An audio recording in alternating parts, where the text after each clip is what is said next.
Olá, sejam muito bem-vindos e muito bem-vindas ao Pod Senai. Eu sou o Richel Martins, assessor de comunicação do SESI e do Senai Ceará. E olha só, neste mês de maio, em que celebramos a força transformadora da indústria, nosso episódio vai falar sobre protagonismo feminino. Vamos destacar mulheres que estão movimentando a indústria com coragem, inovação, liderança e responsabilidade social. E para isso eu tenho duas convidadas muito especiais aqui, que são exemplos de trajetória, superação e impacto. À minha frente, a dona Ana Lúcia Bastos Mota, presidente da Serbras, e a Aline Miranda, defensora pública e líder do grupo Mulheres do Brasil, Núcleo Fortaleza. Antes da gente começar o nosso papo, sejam muito bem-vindas. Eu gostaria que vocês se apresentassem, falassem um pouco da atuação profissional de cada uma, começando pela dona Ana Lúcia. Eu me formei em Geografia e trabalhei no DAE e na Teleceará. No DAE como secretária, na Teleceará eu trabalhava vendendo os telefones, mas posteriormente fiz um concurso para programador. E foi muito importante, posteriormente, quando meu marido morreu e quando eu assumi a fábrica. Foi importantíssimo para administrar a fábrica. Essa experiência. Essa experiência. E também essa ferramenta, Bacana. Aline? Pronto, eu sou defensora pública de carreira, desde 2003. E durante a minha militância na Defensoria Pública, sempre atuei no sistema carcerário. Agora, antes, eu devo dizer que eu tive uma passagem no setor industrial também. Eu fui advogada do Grupo Edson Queiroz e fui advogada do Grupo Vicunha Têxtil, antes de ingressar na Defensoria Pública.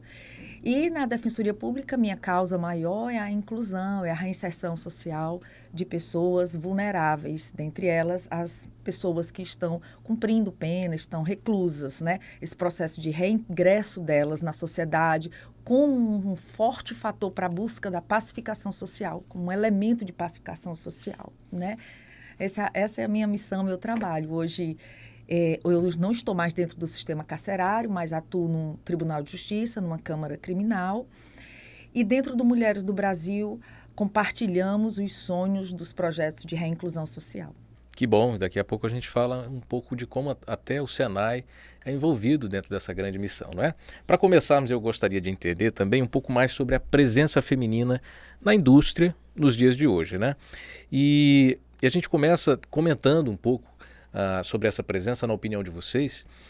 Como vocês enxergam essa presença feminina na indústria nesses tempos, Vocês acreditam que nesse contexto de século XXI nós tivemos alguns avanços ou não? Vou perguntar à dona Lúcia, que está dentro da indústria no seu dia a dia. Sobre a minha experiência na questão da indústria, eu te digo uma coisa, que o paternalismo, então os homens são educados para jogar de bola, para brincar de carrinho e tudo, e as mulheres são educadas para brincar de boneca. Então, quando nós crescemos, por causa disso, nós temos que prestar mais atenção. Eu lembro que o meu marido trabalhava e pediu para... Eu trabalhava também, mas quem percebia que os filhos estavam doentes, quem comprava os remédios, quem abastecia a casa dos alimentos quando faltava. Então, eu noto que a mulher, ela administra melhor, ela presta mais atenção. Por isso, porque foi educada para prestar atenção. E os homens são audaciosos, eles são capazes de montar uma fábrica. Eu jamais teria... Se não fosse o meu marido, a fábrica não existiria. Foi ele que projetou a fábrica, foi ele que fundou a fábrica. Mas eu jamais teria feito isso. Eles são audaciosos. Aline, você com essa experiência que teve na indústria também deve ter percebido se houve mudanças ou não, Sim, e a gente que trabalha no Mulheres do Brasil, a gente trabalha muito essa questão do protagonismo feminino, da participação da mulher no mercado como um todo. nos postos de trabalho, nos postos políticos, nos setores de decisão, né? E isso que a dona Ana Lúcia falou, realmente é essa formação da mulher para cuidar da casa, para gerenciar esses aspectos, muitas vezes tolheram ela de entrar nos postos mais audaciosos de trabalho e do mercado, né? E ao longo dos anos, as mulheres têm demonstrado que são capazes de ocupar nesse nível de igualdade dos homens, como gerenciar, até como a dona Ana Lúcia falou, de melhor forma, até pela formação da mulher. Então, existe peculiaridade da mulher que, somadas ao homem, elas gerenciam muito bem as dificuldades, um panorama A ou B. Agora, nós vivemos um processo histórico de paternalismo, né, como ela fala. Nós vivemos numa sociedade patriarcal, nós vivemos numa sociedade que ainda reflete a misoginia contra as mulheres. Nós, mulheres do Brasil, temos uma causa muito forte, que é a mulher poder ter igualdade de condições em todos os postos de trabalho. Então, nós estudamos essas dinâmicas. E a mulher na indústria, ela começou a ingressar na indústria ali na Primeira e Segunda Guerra Mundial, quando os homens tiveram que ir para os campos de batalha, é que as mulheres começaram a ocupar as indústrias. Quando os homens voltam do campo de batalha, eles voltam a ocupar os seus espaços e a excluir a mulher desse universo. E a mulher continua nessa luta de igualdade até os dias de hoje. Nos últimos anos, existe esse movimento muito forte de mulheres que tem colocado mulheres em cargos de liderança, em posições de liderança. Aqui, nas últimas pesquisas que nós vimos, cerca de 24,2% de mulheres estão inseridas na indústria. Ainda existe um estigma muito grande de achar que os postos da indústria são mais voltados ao homem do que às mulheres. Mas, assim, gradativamente a gente tem mostrado que não é assim. E que a gente pode estar tanto em postos técnicos, operacionais, como em cargos de liderança. É uma luta árdua que a gente ainda vai travar por muitos anos, mas esse processo ele é lento, mas ele é contínuo, né? E no Mulheres do Brasil a gente tem várias ações, como a ocupação de mulheres em posições de conselhos das empresas, né? A ocupação de mulheres em cargos públicos, em postos políticos, né, prefeitos, vereadoras, deputadas. Então, assim, é um processo e nós queremos estar em igualdade de condições em todos os setores da sociedade. É lento, é gradativo, mas estamos tendo avanços significativos nos últimos anos, mas ainda longe de termos uma igualdade. A Lídia está comentando aqui uma luta que tem pelo menos 80 anos, né? Se a gente tiver como marco referencial a Segunda Guerra Mundial. E estamos também diante da dona Ana Lúcia, que está neste cargo, vamos dizer, de liderança, algo que há bem poucas décadas era impossível de se ver com mais frequência, né?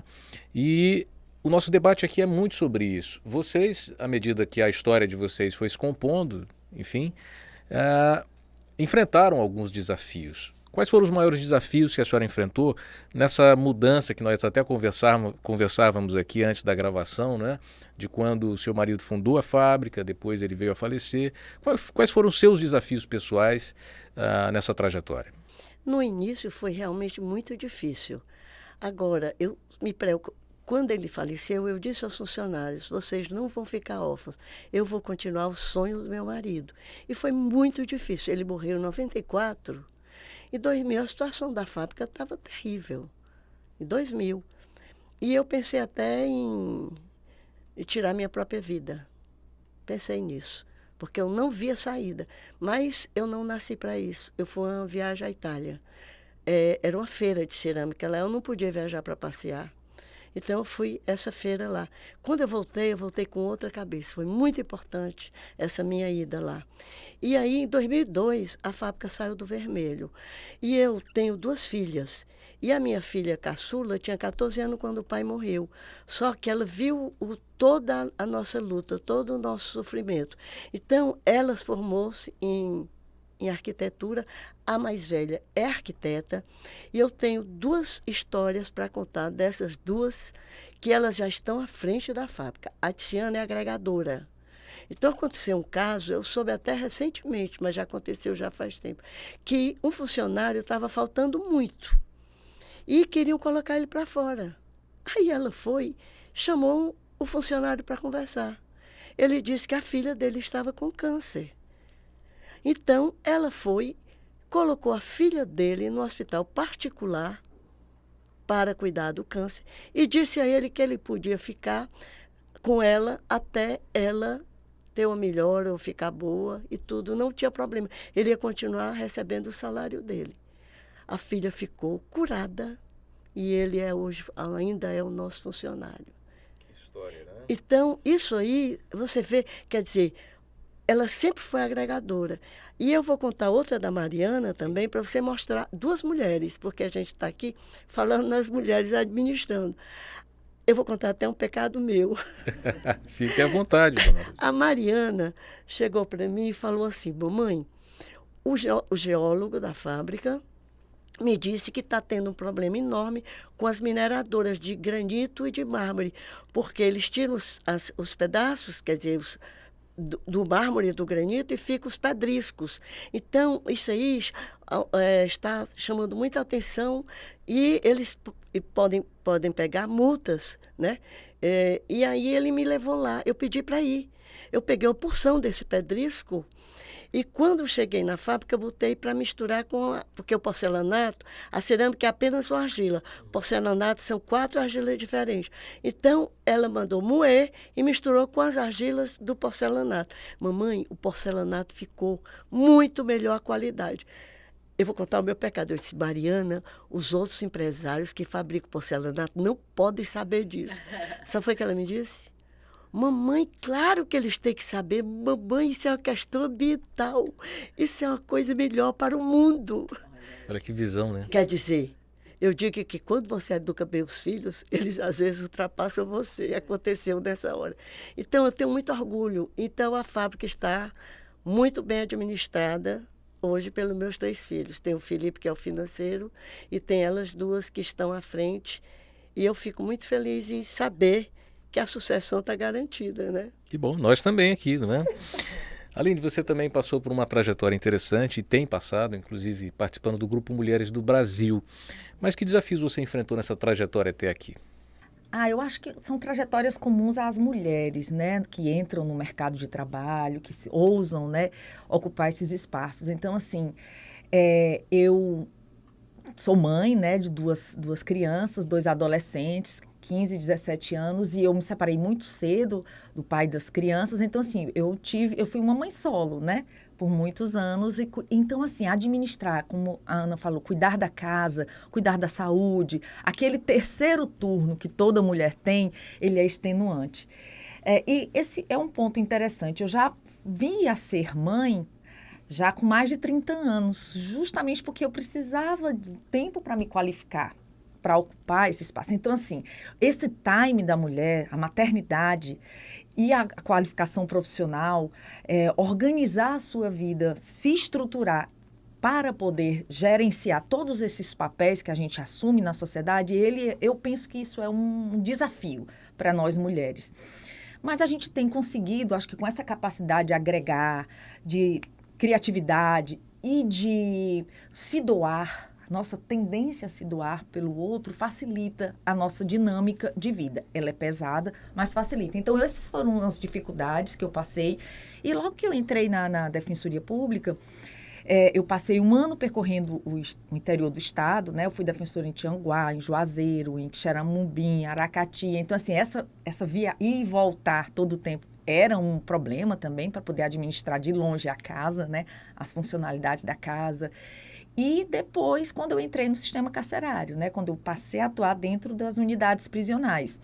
Então, a minha família, a minha filha, saia disso, vá trabalhar no outro setor, isso é perigoso, né? Ficava aquilo. Então, isso aí eu fui enfrentando, tentando desmistificar isso do trabalho, que nunca passei nenhum risco lá dentro, nunca passei numa situação vexatória, intimidadora, né? São ambientes pesados, são ambientes dolorosos, mas a gente sabendo lidar, sabendo respeitar as pessoas, né? E compreender, flui muito bem. Mas esses 2, eu posso dizer que foram os grandes dificultadores, né? Me colocar no mercado, ser mãe, gerenciar uma família e um trabalho desafiador no sistema prisional, né?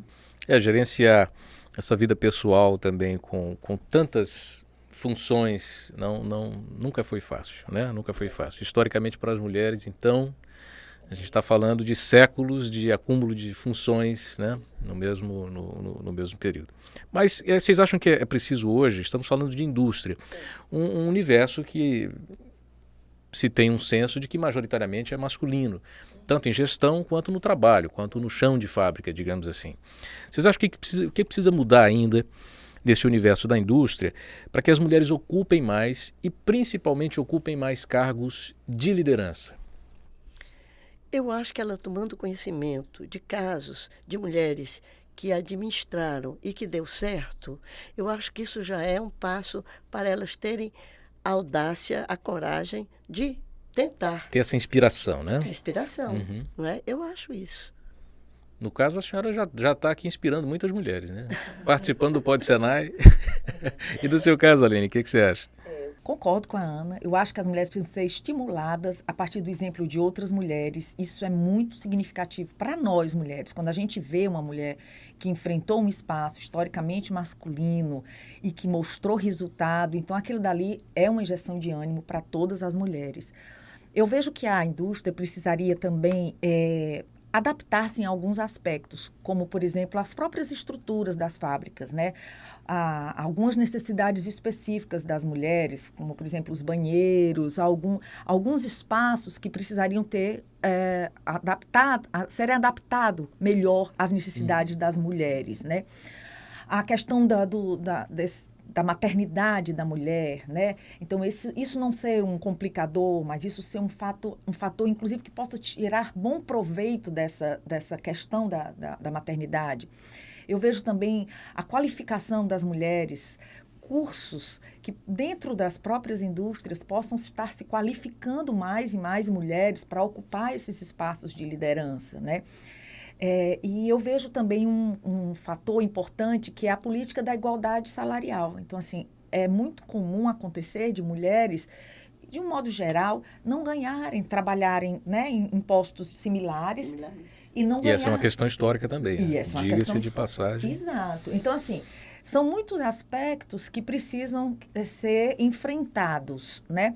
Para que a gente garanta uma igualdade de condições a partir das diversidades. As necessidades masculinas e as necessidades femininas são diversas.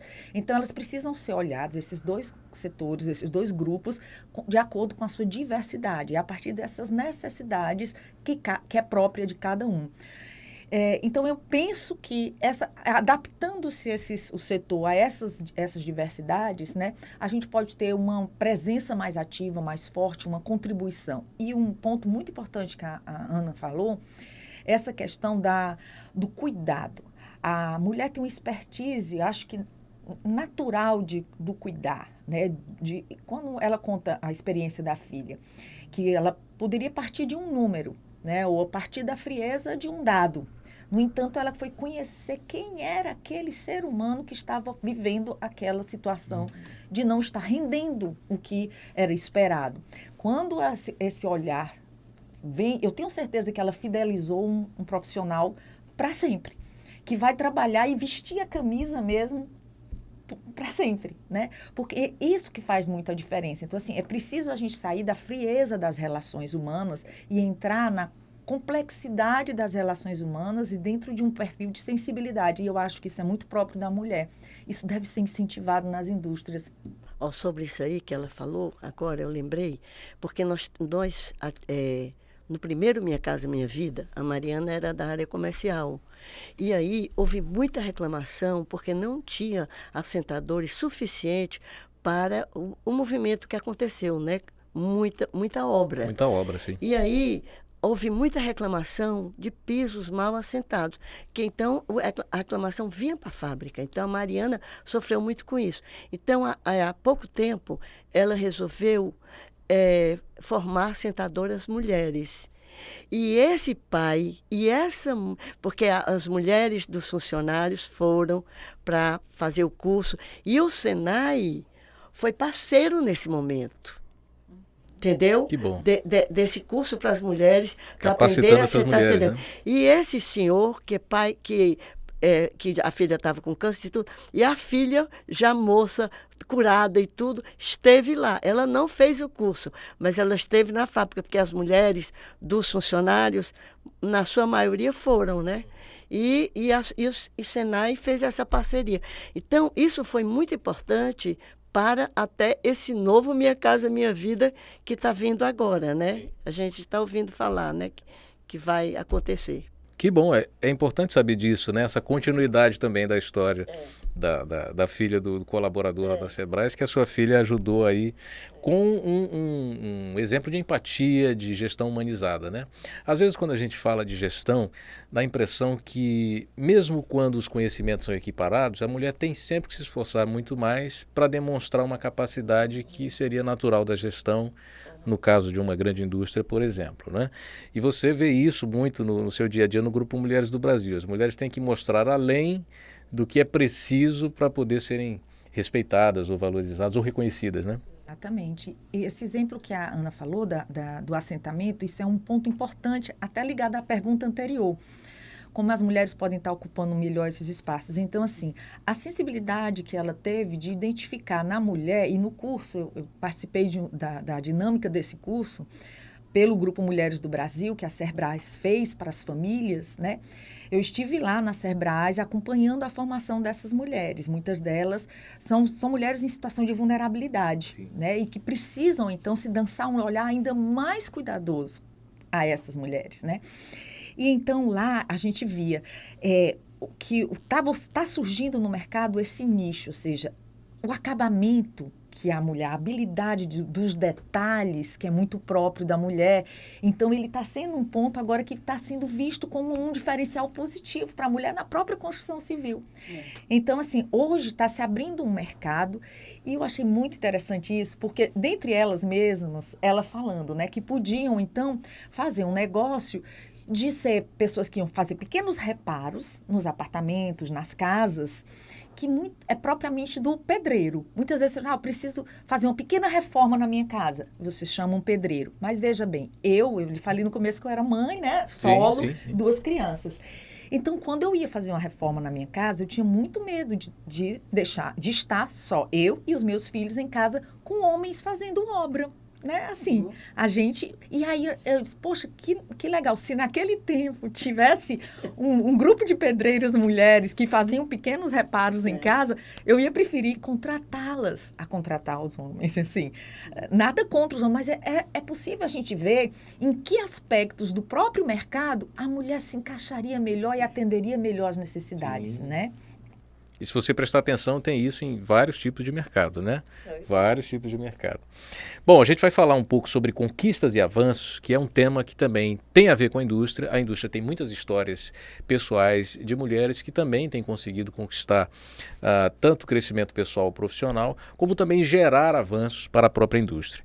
Então, no caso de vocês, eu queria que vocês compartilhassem. Eu sei que a sua própria história, dona Ana Lúcia, é automaticamente uma história de conquistas, né? Já que houve aí, vamos dizer, a senhora venceu alguns desafios importantes que nós acabamos de citar. Mas o que a senhora considera a esse ponto de vista de agora, de tudo que se passou nesses últimos 30 anos, né, 35 anos de Serbras? Qual que é a grande conquista que a senhora teve até agora? Eu acho o seguinte, que o fato de nós estarmos ficando sempre entre as melhores empresas para trabalhar, sabe? Eu acho que isso é uma conquista imensa, né? Os funcionários votam, tem computador dentro da fábrica, eles votam. GPTW o nome, é um nome em inglês. E aí nós, alguns anos já ficamos entre as melhores empresas para trabalhar. E quando eu passei por dificuldade, eu te falei, em 2002 é que nós saímos do vermelho. E eu disse aos funcionários, no dia que essa fábrica tiver lucro, vocês vão ter participação nos lucros. Os nossos funcionários têm participação nos lucros. Eles são meus sócios. E isso faz toda a diferença, entendeu?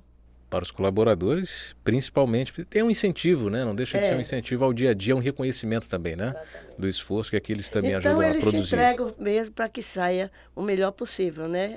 O produto e tudo. Agora, uma coisa que eu gostaria de falar, que eu acho importante, é que muitas vezes as pessoas não escutam um conselho de uma pessoa simples. Né? Às vezes a pessoa te diz uma coisa, esse povo lá sabe de nada. Então, um motorista de um caminhão chegou para a geóloga, que fazia o transporte da argila. Sim. O caminhão não era nosso, era um motorista... Terceirizado? Hein? Terceirizado? Terceirizado. Uhum. Então, ele disse para a geóloga que próximo à casa dele tinha uma argila que ele achava que era a argila que a gente usava. E que ele via a qualidade da argila, assim, pelo jeito da argila. Aí ele falou para ela, e eu disse para ela, mande fazer o teste, que eu podia ter dito. Um motorista de caminhão vai entender de argila. É a melhor argila do Brasil. Olha. É tão boa essa argila que nós fabricamos cerâmica e fabricamos porcelanato. Tem um modelo que se chama cerâmica Super Prime. Ela é cerâmica e tem um acabamento de porcelanato. E é muito invasivo esse acabamento. Se ela não tivesse qualidade, ela quebrava. A gente só consegue fazer porque a cerâmica tem muita qualidade. Porque o porcelanato são 4 cerâmicas, é um processo diferente. Sim. Entendeu? Olha aí, se não fosse o motorista aqui. A pessoa simples, né? Essa coisa de ouvir a pessoa que está lá na ponta é tão importante. Porque né? tem gente que diz, esse povo lá sabe de nada, né? O motorista de caminhão. Às vezes é daí que nasce um produto novo. Né? A melhor argila do país. Interessante. Aline, você tem visto dentro do seu trabalho tanto dentro do sistema carcerário, quanto agora mais ativamente no Grupo Mulheres do Brasil, o que de políticas públicas, ou até mesmo dentro das empresas, você tem percebido que tem incentivado a participação feminina dentro das grandes empresas? Vamos falar do Ceará, que é onde nós estamos aqui. O que você tem percebido de mudanças ou evoluções nisso? Eu não sei se eu vou ter, assim, eu não tenho elementos para dizer tanto da participação feminina. O que eu vejo, assim, um pouco na linha do que a Ana falou, no que refere ao meu trabalho, é que ao longo desses 20 anos, ou seja, quando eu entrei no sistema carcerário, há 20 anos atrás, mais ou menos, a gente tinha um mercado muito fechado para a oportunidade para egressos do sistema carcerário, ou para trabalhar mesmo dentro do sistema carcerário. Então, nos últimos anos, tem havido, através também de um incentivo forte do Conselho Nacional de Justiça, do próprio Supremo Tribunal Federal, a situação do sistema carcerário ganhou um nível de complexidade e de desordem tão grande que foi preciso, sim, chegar muito próximo dos setores industriais, do mercado, para que houvesse uma possibilidade de reinserção dessas pessoas com o objetivo de não voltarem ao ciclo da violência. Porque essas pessoas saem do presídio depois de passar anos lá, obviamente, eles estão totalmente fora do mercado, muitas vezes já estavam antes, num nível de exclusão muito grande, e o Estado se apresenta para ele como Estado polícia. Não chegou como Estado escola, não chegou como Estado saúde, não chegou como Estado profissionalização. Então, essa pessoa vai sempre ali andando à margem. Na hora que ela falha as regras de convivência, comete um delito, ou mesmo entra no ciclo do uso de droga, que é devastador, aí ela acaba delinquindo. Delinquindo, vai para o sistema carcerário. Se o sistema carcerário passa um tempo lá, volta nas mesmas condições. Então, as chances que essas pessoas têm de voltar a delinquir é muito grande. Então, é preciso que haja uma política muito forte durante a permanência da privação de liberdade. Porque ali ela não tem escolha. Ali ela vai ter que estudar, ali ela vai ter que... Até porque eles querem muito. Que muitas vezes não tiveram essa oportunidade. E eles querem também para ocupar a mente, que é como eles dizem, eu quero ocupar a mente, que é que eu passo o dia ocioso. Então, ali dentro, eles ficam precisando ter esse estímulo. E aí, para mim, nessa experiência, a gente por muitos anos tentou fazer essa ponte de inclusão. Existe um estigma muito grande. Existe realmente... Claro que eu ia ser hipócrita de dizer que não tem...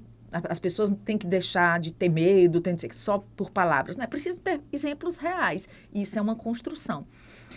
Aí, um ponto importante que a gente verificou ao longo desses anos é que a indústria é um bom espaço de reinserção. Por que a indústria? Porque o chão de fábrica afasta a pessoa, muitas vezes, no comércio é diferente, porque você tem um cliente corpo a corpo. E na indústria, não, ela está ali mais resguardada. Então, evita que haja aquele qualquer... É verdade. Então, ali dentro a pessoa pode ter o processo de depurar o ser humano para que ele volte realmente a se colocar na vida de forma positiva. a indústria é um bom local. Primeiro, porque tem trabalhos em larga escala.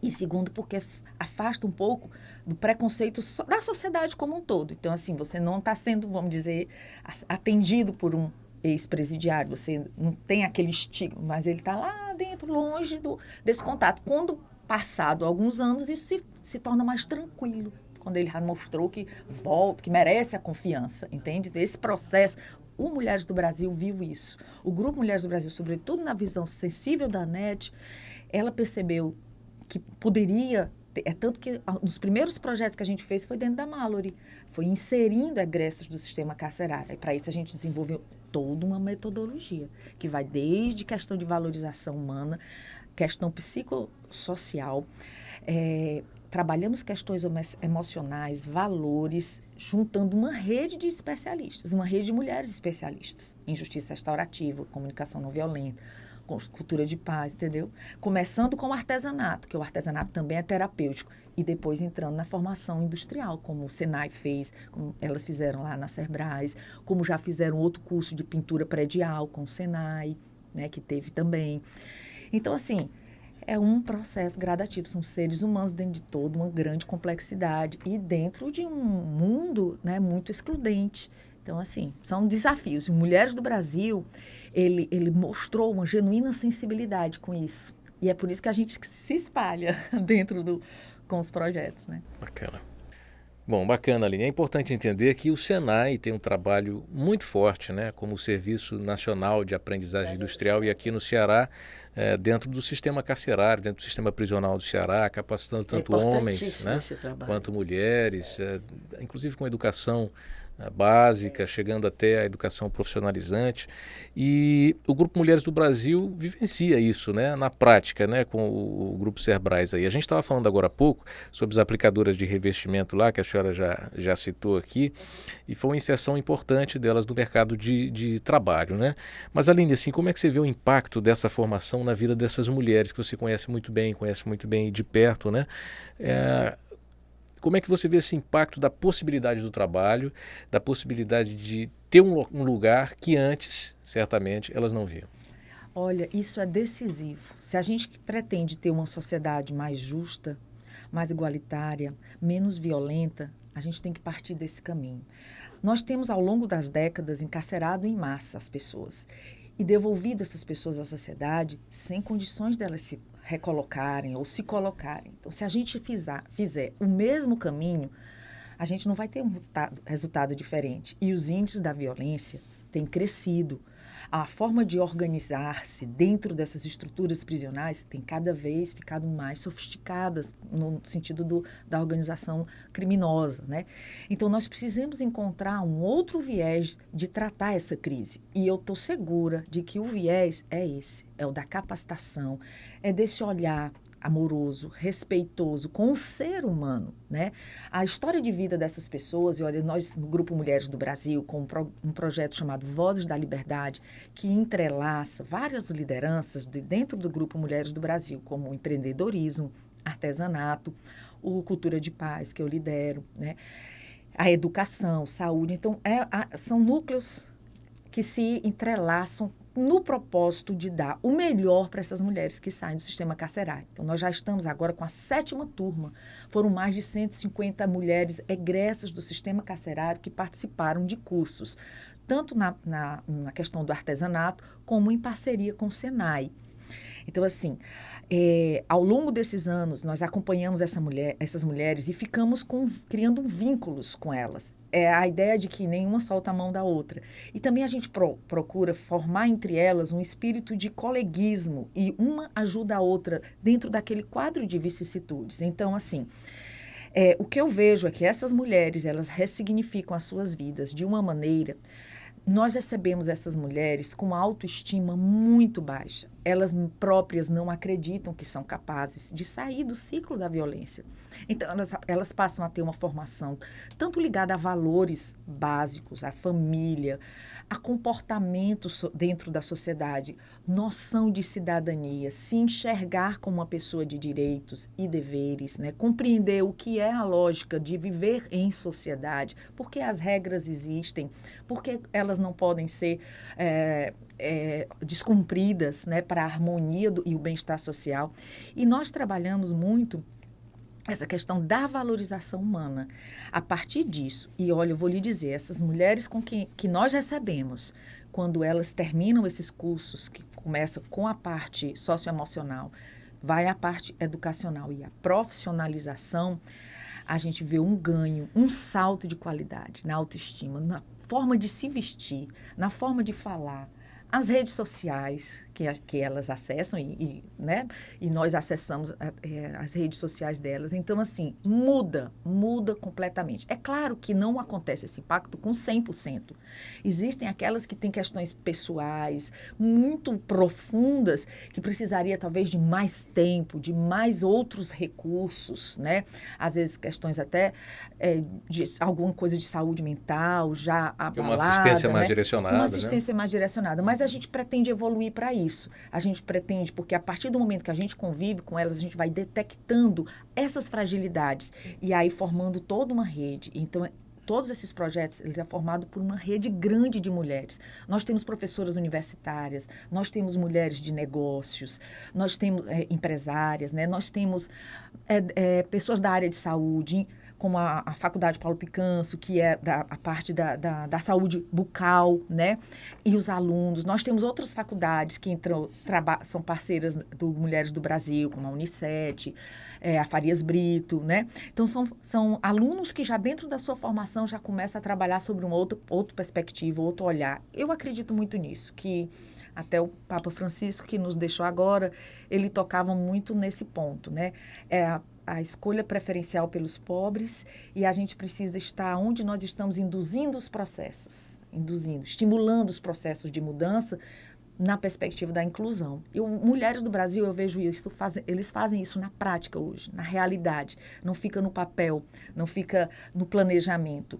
E aí, hoje, eu penso que nós temos uma tecnologia social desenvolvida ao longo desses 7, 8 anos de Mulheres do Brasil, com todos esses saberes, que é possível ser replicado, é possível se tornar uma política pública. E é hoje o nosso grande sonho, o sonho da ANET, né, que a gente produza artesanato em escala industrial, que é um dos eixos, e que a gente consiga replicar a metodologia do Vozes da Liberdade em outros municípios, em outros estados, em outros núcleos do Grupo Mulheres do Brasil. Vai ser um salto de qualidade e um grande impacto social, eu penso. Nós também pensamos isso. E acreditamos nisso, né, como instituição, né, como Federação das Indústrias, como Senai, como SESI, de que é sempre possível tornar o mundo mais justo com quem merece, com quem precisa, não é nem com quem merece, é com quem precisa, né, porque não estamos falando de uma sociedade de merecimentos, né? Inclusive, eu queria que vocês compartilhassem com a gente também histórias, ou uma história, um momento emocionante que vocês tenham para compartilhar sobre esse momento de mulheres que estão ali e se veem mudando de vida. Tem algum caso que vocês conheceram, ou dentro da própria indústria, ou dentro do Grupo Mulheres do Brasil? Eu acho que ela tem mais condições de te falar sobre isso do que eu, entende? Agora, eu lembro, por exemplo, a minha preocupação hoje grande é sobre a questão da violência, que a gente assiste no jornal, sempre roubando moto de mulher. Hoje mesmo assisti, né? A mulher na moto, ele tirou ela da moto e com a arma e tudo, e saiu na moto dela. Então, a questão da violência está muito séria. E uma vez, meu filho, há algum tempo atrás, depois do almoço, a gente trabalha os três, né? Estava eu, ele e a Tiziana, e ele disse que quando o pai morreu, ele tinha deixado 4 armas. E porque tinha onde a gente morava, era perigoso, e também na fábrica, né? Ele para proteger a pessoa que era o segurança da fábrica. Ele disse que foi vender as armas, que ele soube que estavam comprando. E vendeu, cada uma foi R$100, e ele anotaram o número da arma, né? E ele recebeu, na época, R$400. Aí eu disse, meu filho, que época foi isso? Porque eu não sabia, ele estava contando aquela hora. Aí ele disse, mãe, eu não lembro. Aí a Tiziana foi no Google, Estatuto de Desarmamento. No primeiro governo Lula, ele fez Estatuto de Desarmamento. Aí, hoje, sabe, porque a arma... houve um boom na questão de armas no Brasil nesses últimos anos, né? Então, por que não fazer o Estatuto de Desarmamento novamente? É o momento de se fazer isso, porque está demais. Você vê as pessoas com arma assaltando na rua, assim, na frente de todo mundo. Levam carro, levam moto. Está um perigo. Eu morro de medo. Eu não vou em loja na rua. Eu só vou em shopping. Porque é perigosíssimo você parar Pela seu sensação de carro. segurança, né? É, a sensação de insegurança que está acontecendo. Eu acho que é no Brasil, de uma forma geral. Precisa mudar isso. Você tem muitas histórias boas para contar, né, Aline? Tem alguma que você lembra que foi também assim mais impactante, emocionante, de alguém que você teve contato dentro do grupo? Tem muitas histórias. Sem citar nome, obviamente. Sem citar nomes. A gente tem várias histórias. Uma delas, por exemplo, o primeiro homem que a gente atendeu e foi de onde tudo nasceu.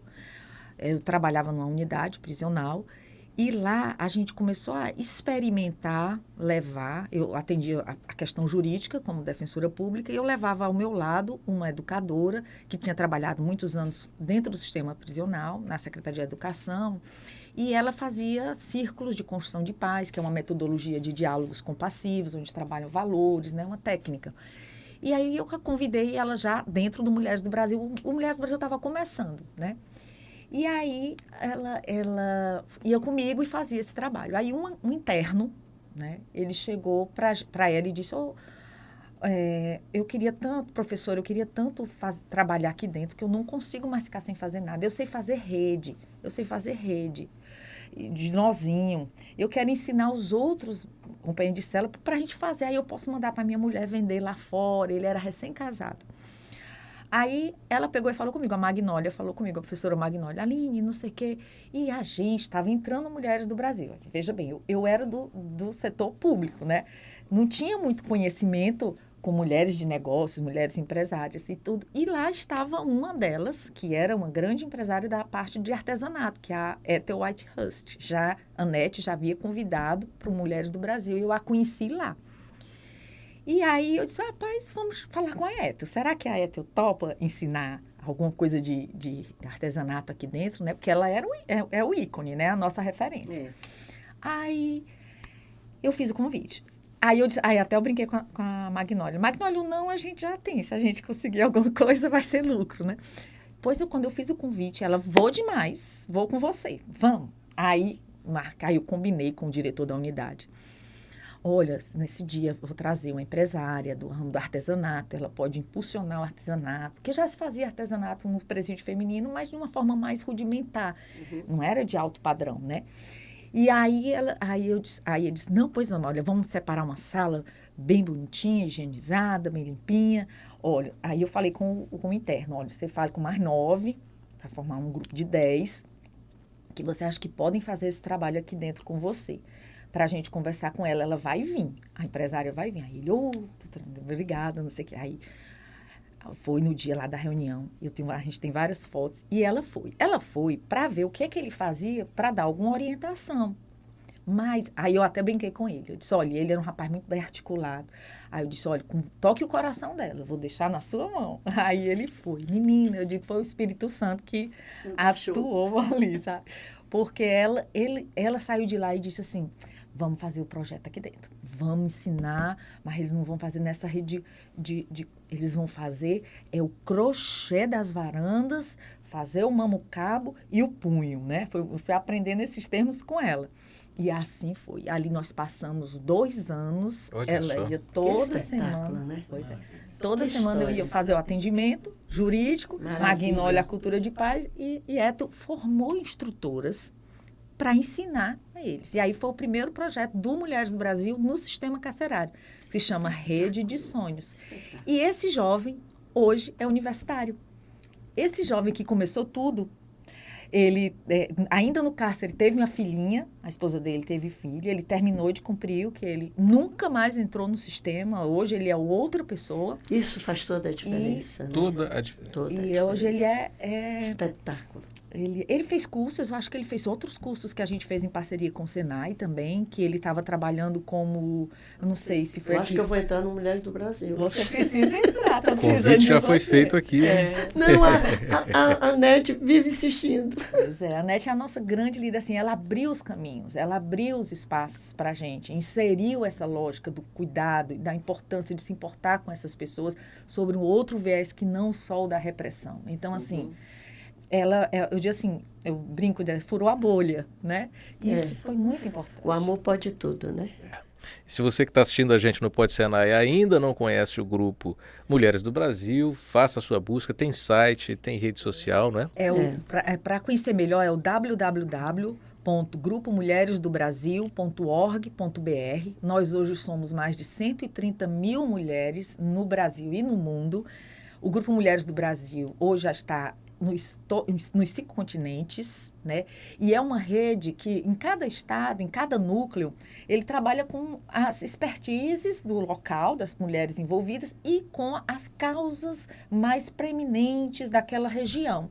Então, aqui floresceu muito a questão do cuidado com as pessoas que saem do sistema carcerário. Acho que muito por conta desse feeling da NET, porque ela era cônsul, né? Como cônsul dos Países Baixos, ela conhecia o sistema carcerário para visitar os internos estrangeiros. Então, ela conhecia, aquele não era um mundo à parte, como costuma ser. Então, a partir disso, ela disse, faz toda a diferença. Ela disse, eu posso contribuir com isso. Por que eu não estou fazendo isso? Né?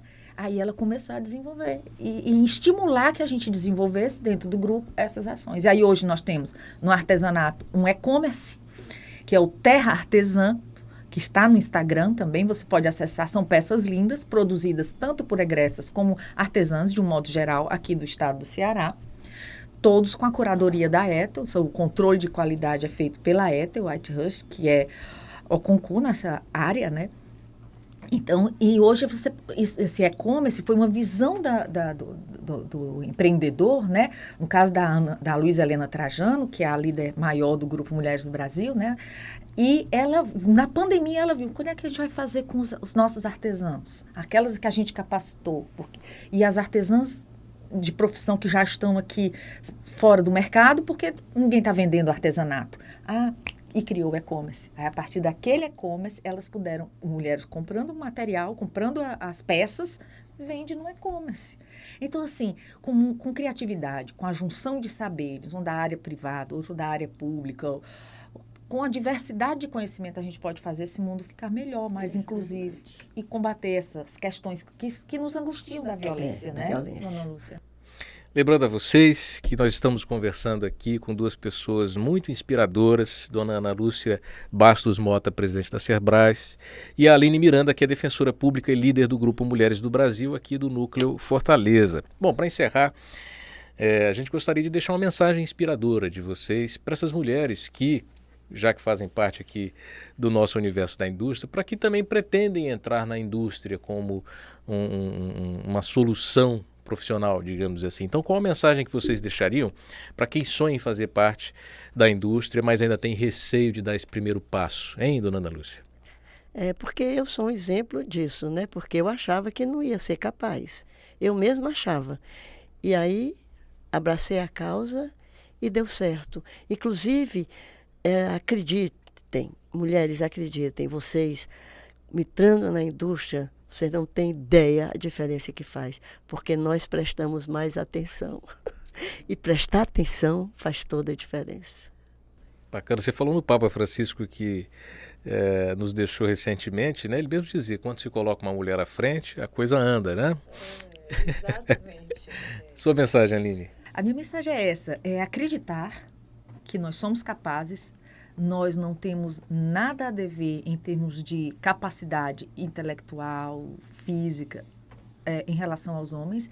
E um ponto mais importante é a gente se qualificar, a gente se preparar, a gente buscar conhecimento. Quando a gente captura o conhecimento, a gente consegue abordar e entrar nesses espaços mais fechados. Então, é se qualificar, ter coragem de sair, buscar formas de se qualificar para entrar no mercado, seja na indústria, seja no serviço público, enfim, nos prepararmos. A preparação faz toda a diferença.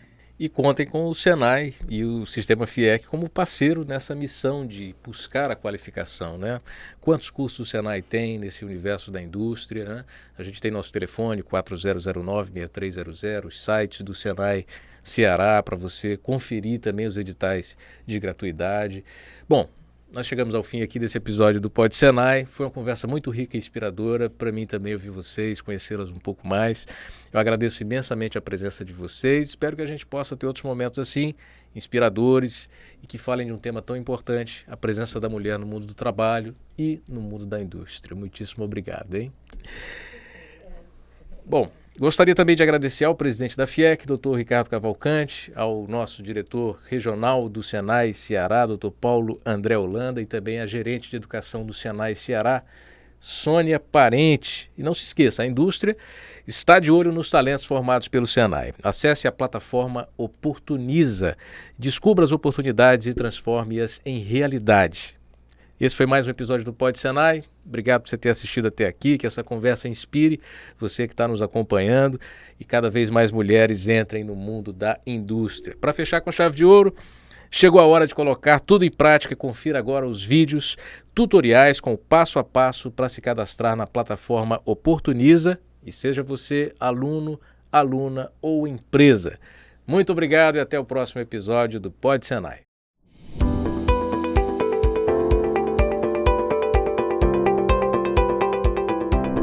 Você está preparado para abrir as portas do seu futuro? Chegou a hora de dar o seu próximo passo. Conheça o Oportuniza, a plataforma que está revolucionando a sua forma de buscar por oportunidades de emprego. Imagine ter acesso instantâneo às melhores vagas de emprego, estágio e desenvolvimento profissional, tudo em um só lugar. É isso mesmo, tudo em um só lugar. O IEL Ceará é parceiro do Senai nessa iniciativa. E além das melhores vagas de emprego, iremos conectar você às melhores oportunidades de estágio. E assim, contribuir com o seu desenvolvimento profissional. Cadastre-se agora e descubra como é simples e rápido encontrar a vaga ideal para o seu perfil. Para se cadastrar, basta acessar o link oportuniza.senai-ce.org.br e clicar na opção Fui Aluno Senai. Em seguida, clique em Primeiro Acesso. O próximo passo é digitar o seu CPF e clicar em Validar. Logo após, insira a data de nascimento. É só validar e confirmar seus dados pessoais. Na página seguinte, confirme seus dados pessoais e crie a sua senha de acesso. Aceite os termos de consentimento e clique em Cadastrar. Para prosseguir, adicione seu endereço, confirme sua formação no Senai, adicione outras escolaridades e outras experiências. A partir daí, é só clicar em Atualizar. O seu cadastro foi realizado com sucesso. No seu perfil do usuário, você poderá ver as vagas abertas, o seu currículo, as suas candidaturas e visualizar os detalhes das vagas em andamento e participar dos processos seletivos. E lembre-se, a indústria está de olho nos talentos formados pelo Senai Ceará. Seja parte dessa jornada. Oportuniza, onde oportunidades se tornam realidade.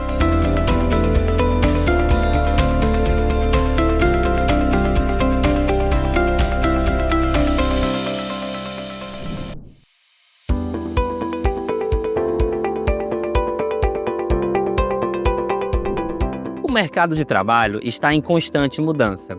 E as empresas precisam de profissionais cada vez mais qualificados para se destacarem. O Senai Ceará, referência em educação profissional, oferece a solução perfeita para conectar essas vagas de emprego aos profissionais que elas precisam.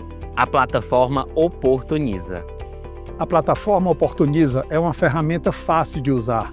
Conecta as empresas aos melhores talentos do Estado. Nessa plataforma de parceria do IEL com o Senai, você, além de inserir as vagas de emprego, você também pode inserir as oportunidades de estágio. Tudo num só lugar. Imagine ter acesso aos profissionais mais qualificados de forma gratuita. Isso mesmo, de graça. Quer mais facilidade? Inscreva-se na plataforma Oportuniza. É simples e rápido. Em apenas alguns minutos, você terá acesso a um universo de profissionais para ajudar no sucesso da sua empresa. Vamos ver como é rápido? Para realizar o cadastro da sua empresa, é muito simples. Na página inicial, clique em Sou Empresa. Na próxima página, clique em Ainda não possui cadastro? Clique aqui.